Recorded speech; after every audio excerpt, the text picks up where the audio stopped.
précise qu'à l'heure où on parle, le compte Twitter de l'imam Iqiyoussen est toujours actif. Donc j'en appelle au directeur général de Twitter, M. Damien Viel.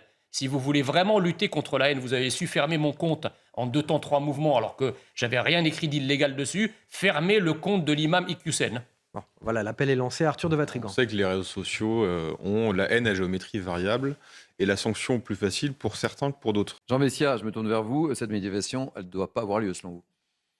Bah écoutez, en tout cas, j'espère que l'imam Iqiyoussen, ce n'est pas le nouveau Xavier Dupont de Ligonnès sur lequel on n'arrive pas à mettre la main depuis maintenant. Attention, précision, ce ne sont pas les mêmes faits non plus. Ah, bien sûr. Mais je veux dire, voilà, c'est dans les deux cas, c'est l'incapacité à mettre la main sur quelqu'un que l'État recherche. Alors moi, je suis pas pour l'interdiction de manifester, mais par contre, je voudrais souligner la contradiction d'un certain nombre de politiques, de médias, toujours ce 2 poids 2 mesures. Imagine-t-on des gens qui auraient demandé une autorisation de manifester pour l'expulsion d'un néo-nazi? Je pense que ça ne serait pas passé et l'autorisation n'aurait pas été donnée.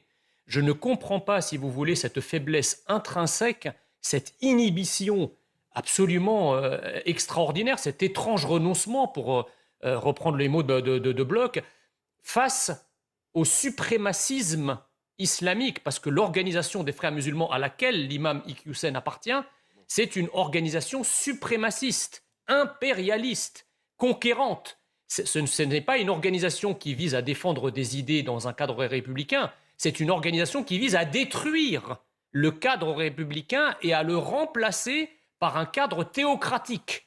Donc effectivement, la République française, ses institutions et ceux qui en président aux destinées doivent prendre le taureau par les cornes et considérer que cette organisation est une menace pour la République et au-delà une menace pour la France. Donc toutes ces manifestations, effectivement, doivent pouvoir être interdites. Il ne s'agit pas d'une manifestation de musulmans, il s'agit encore une fois d'une manifestation de suprémacistes musulmans qui veulent en finir avec la France.